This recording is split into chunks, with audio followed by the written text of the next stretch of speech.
এটা মডুলার টাইপের করা আছে নাকি? একটু খুলে খুলে দেখান তো কি কি আছে দেখান। এটা এই গ্যাস রাখার। এটা গ্যাস রাখার জন্য? হ্যাঁ, এটা গ্যাস রাখার জন্য। আচ্ছা, তারপর এটা ধরুন আমার বেসিক যত সব আছে মশলা টসলা মাত্র 12 লক্ষ টাকা, 11 লক্ষ টাকা নাকি? 11 লক্ষ টাকায়। হ্যাঁ, 11 লক্ষ টাকা আপনারা এই ফ্ল্যাটটা ছেড়ে দিচ্ছেন, তাই তো? আচ্ছা, এই দেখতে পাচ্ছেন এটা কিন্তু আমাদের বেডরুম। বেডরুমে আলমারিটা থাকবে? হ্যাঁ, আলমারিটা থাকবে। আর টিভির যে র্যাক আছে, টিভির র্যাকটা ওটা আমি খুলতে পাবো না, যেহেতু কাঠের আছে। সব টিভির র্যাকটা থাকবে? হ্যাঁ, মানে যেহেতু কাঠের আছে ওই জন্য এটা কাঠের থেকে আছে যেগুলো, সেগুলো আমি কিছুই খুলবো না। আলমারি আছে, এগুলো আমি। আচ্ছা, এই আলমারিটা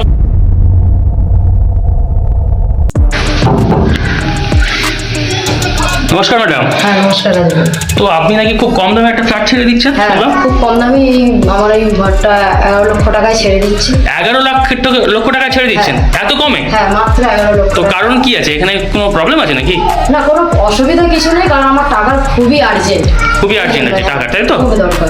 আচ্ছা, মানে এটা আর্জেন্সির জন্য আপনি ছেড়ে দিচ্ছেন, ওর জন্য কোনো অন্য কোনো কারণ নেই, তাই তো? অন্য কোনো কারণ নেই। আচ্ছা, আপনার এটা কি 1 BHK নাকি? হ্যাঁ, only 1 BHK। তো ম্যাডাম প্রথমে আপনি কি দেখাচ্ছেন? প্রথমে ডাইনিংটা দেখাচ্ছি। এটা কত বাই কত? 7x8 আছে। মানে এটা রেক্টিফাইড টাইলসে কাজ করা আছে না? হ্যাঁ। আর এটা সাইজ কত বলছেন? এটা 7x8 আছে। 7x8। আর তার সঙ্গে এটা কি খাবারের জায়গা নাকি টেবিল টাইপের করে? জাস্ট খাবারের জন্য আমি করে রেখেছি। আচ্ছা, জিনিসপত্রই রাখি, কেন সেখানে থাকি না। আচ্ছা আচ্ছা। আর কিচেনটা হচ্ছে ওই কিচেনটা কত আছে? 4x8। 4x8, তাই তো? হ্যাঁ।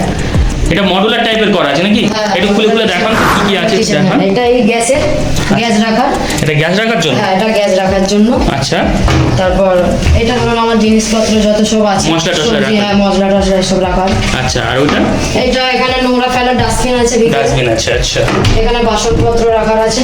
আচ্ছা, এটা এর সঙ্গে থাকবে তো নাকি খুলে নিবে? না না, এগুলো সব থাকবে, অল ওভার সব থাকবে, এগুলো আমি নেবো না। আচ্ছা, এটা গেল কিচেন আর এটা ড্রয়িং ডাইনিং। এবার বাথরুমটা কত সাইজ? বাথরুমটা হচ্ছে আমার 6x3 আছে। 6x3 দেখান একটু। এর মধ্যে দেখতে পাচ্ছেন বাথরুমের সঙ্গে এখানে কিছু ড্রাম রাখা রয়েছে স্নানের। আচ্ছা, এর সাইজটা কত বলছে? 6x3। 6x3। তার সঙ্গে উপরে একটা লফট রয়েছে নাকি? হ্যাঁ, উপরে একটা করে রাখা আছে, কিছু জিনিসপত্র এক্সট্রা থাকলে রাখা যায় যাতে। আচ্ছা, আর এটা বেসিনের জায়গা নাকি? হ্যাঁ, এটা বেসিন আছে। আচ্ছা, মাত্র 12 লক্ষ টাকা, 11 লক্ষ টাকা 11 নাকি? লক্ষ টাকায়। হ্যাঁ, 11 লক্ষ টাকা আপনারা এই ফ্ল্যাটটা ছেড়ে দিচ্ছেন, তাই তো? হ্যাঁ। আচ্ছা, এই দেখতে পাচ্ছেন এটা কিন্তু আমাদের বেডরুম। হ্যাঁ। বেডরুমের সাইজটা কি আছে? বেডরুমের সাইজ কি আছে ম্যাডাম? বেডরুমের সাইজটা 10x12। বেডরুমের সাইজ 10x12, তাই তো? হ্যাঁ। আর এটা আমি একটু দেখিয়ে দেবো।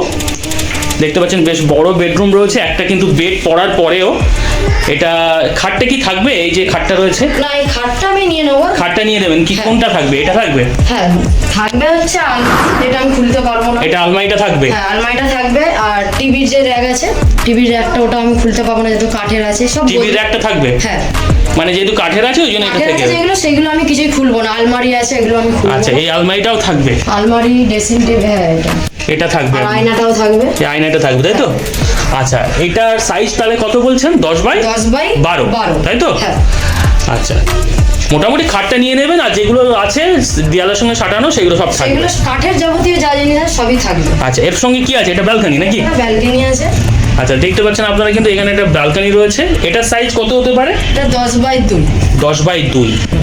তো ম্যাডাম এবার কিছু প্রশ্ন আছে, হ্যাঁ। সেই প্রশ্নগুলো যদি আপনি উত্তর দেন। এদিকে সরে আসেন। আপনার এই প্রপার্টির পেপারস আছে তো? হ্যাঁ, পেপারস আছে। আচ্ছা, এই প্রপার্টির প্রথমত বলি এর লোকেশনটা আপনি ভালো করে বলুন।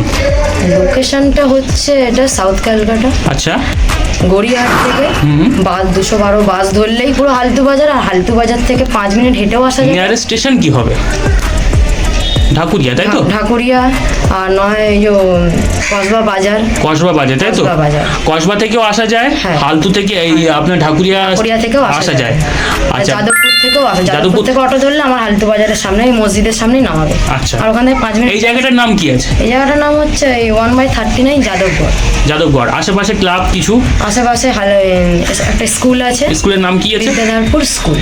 আচ্ছা, আর প্রাইসটা কত রেখেছে? প্রাইসটা মাত্র 11 লক্ষ টাকা রেখেছি। কারণ আচ্ছা, আর এটা কি নেগোশিয়েট হবে? কিছুটা কম হবে? হ্যাঁ, বসে কথা বললে কিছুটা কম বেশি করে দেবো। Thank you madam.